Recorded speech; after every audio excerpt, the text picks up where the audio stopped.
Bonjour tout le monde, c'est une petite vidéo spéciale pour l'examen du 5 novembre. Comme on a des cours en présentiel et des fois en ligne, ça devient compliqué. Je me rappelle pas nécessairement tout ce que je dis à chacun des groupes, donc on va s'assurer que tout le monde a les mêmes informations. Donc, dans un premier temps, vous allez avoir le droit à un aide-mémoire pour l'examen du 5 novembre. Et la dimension, c'est ça qui est important. Donc, vous prenez une feuille, votre propre feuille blanche, donc j'en fournis pas une officielle, 8,5 par 11, donc des feuilles standards, et tu la plies en deux. Et ça te donne la grandeur que tu as le droit pour l'examen du 5 novembre. Donc, c'est une demi-feuille recto seulement. Donc, c'est écrit de l'autre côté, c'est pas grave, je vais juste couper ta feuille en deux. Donc, on a le droit à cette partie-là pour écrire ce que tu veux, des exemples, des formules, etc., etc. Donc, tu écris ce que tu veux sur ta feuille. Dans un deuxième temps, comment que moi j'ai construit mon examen du 5 novembre, comme je voulais couvrir toute la matière, je me suis fait un genre de petit tableau comme ça que je vous présente. Et chacune des cases, j'ai essayé de les évaluer. Donc, j'ai fait comme des colonnes paraboles, valeur absolue, racine carrée, et ça, c'est la rationnelle. Et sur le côté, j'ai des catégories, donc forme canonique et esquisse. Donc, je vais parler un petit peu de chacune des cases, rapidement. Donc, pour la parabole, c'est sûr que tu n'auras pas d'esquisse à faire de ça, sauf que ton HK, on a parfois besoin de le trouver. Donc, je vous rappelle simplement la formule, c'est moins B sur 2A pour le H, puis le K, c'est 4AC moins B2 sur 4A. Donc, il n'y a pas de graphique officiel à faire, mais ça peut te permettre de répondre à certaines questions un petit peu plus loin qu'on va discuter. La valeur absolue, la rationnelle et la racine carrée, c'est sûr qu'ils vont être tous évalués là-dedans. Ils ont chacune leur propriété. Vraiment, là, donc on fait attention ici dans les valeurs absolues avec les moins. Donc quand on les sort, ça fait quelque chose. Dans la racine carrée, on a notre fameux truc qu'on faisait des schlings dans toutes les directions. Donc oui, il faut savoir ça. Là aussi, le moins à l'intérieur de la racine carrée, il faut faire attention aussi. Donc c'est sûr que je vais essayer de vous prendre en défaut avec les moins, donc on fait attention. Et la rationnelle, la forme canonique, je pense que c'est elle qu'on a le plus de plaisir pour l'instant, avec la division par crochet. J'écris n'importe quoi, là, 3x moins 5 sur 2x plus 7. Donc, il faut vraiment, vraiment être très habile pour faire nos divisions par crochet. Parce que si tu n'es pas capable de faire ça, tu vas perdre vraiment énormément de points.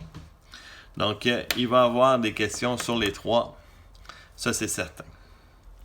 Pour résoudre des équations, encore là, pour la parabole, c'est sûr qu'on a besoin de la formule des zéros ou de votre calculatrice. Donc, on l'a fait depuis le début de l'année, sans arrêt.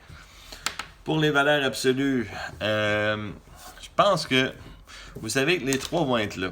Et résoudre des équations, c'est souvent les contraintes qu'il y en a qui ont beaucoup de difficultés. Donc, je le répète, je pense pour une dernière fois. Dans une valeur absolue, mettons, je mets des X là, puis je mets des X là, ça veut vraiment rien dire, là. Donc, ici, j'ai une contrainte. Ici, pas de contrainte. Donc, je vais mettre une contrainte avec un nom, j'en fais jamais.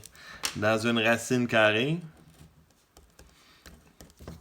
il y a des contraintes aux deux places. Donc, j'ai une contrainte ici et j'en ai une là aussi. Donc, des contraintes aux deux endroits.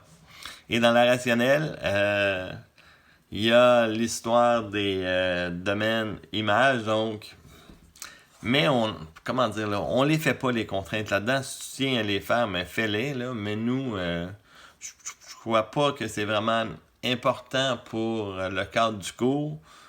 On en tient compte quand on fait notre domaine. Donc, ça me fait penser le domaine et l'image dans les rationnels, là, super important, là, avec la super notation réelle, slash, j'enlève quelque chose, là, ça c'est super important.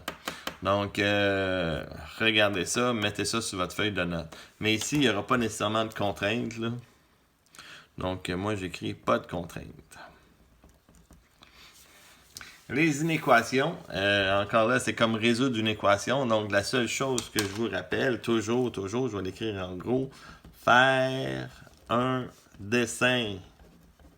Et la réponse, toujours, c'est des intervalles. Donc, tu es supposé de savoir ça. On en a fait des exemples de chacun. Encore là, je vais évaluer sûrement les trois. Et il y a des extrêmes, donc on va mélanger ça en plus. Et qu'est-ce que je pourrais dire? Rien de plus. Je pense que faut vraiment savoir faire ça. Et c'est pour ça qu'en faisant des inéquations, qu'est-ce que j'aime? Ben, c'est que j'évalue deux cases ou même trois cases en même temps. Donc les inéquations sont comme populaires pour ça. Et ça me permet vraiment de poser des questions sur chacune des fonctions, des esquisses et des équations à résoudre. Pour trouver la règle, la valeur absolue, c'est la plus tough, la plus difficile. Et la version la plus difficile, on en a fait un exemple, c'est quand on a 3 points et qu'on n'a surtout pas le HK. Donc, regardez dans votre cahier de notes, là, on en a fait un exemple. J'en ai même mis un à l'intérieur de la révision. Donc, tu dois trouver l'équation des deux droites, de faire une comparaison pour réussir à trouver ton HK, etc., etc. Donc, c'est vraiment intéressant pour ça. Celle-là, les problèmes de trouver la règle, ça se fait quand même assez bien. Même chose pour la rationnelle. Donc, les trois, faut que tu connaisses comment faire parce que les trois sont encore là à l'intérieur de problèmes. Et souvent, ces choses-là sont reliées à des problèmes écrits. Donc, les problèmes écrits, comment dire, tu vas avoir des informations que tu vas faire un graphique avec pour, après ça, trouver la règle. Puis après ça, résoudre des équations, résoudre des inéquations. Donc, il y a vraiment de tout. Dans les temps. Je vais passer tout de suite ici. Donc, il n'y a rien de spécial pour la valeur absolue, pour la racine carrée. Donc, ici, je vais mettre OK. Là. OK. C'est sûr qu'il y en a, mais il n'y a rien de spécial.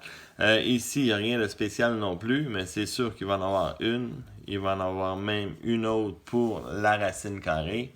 Et c'est celle-là qui est la plus intéressante.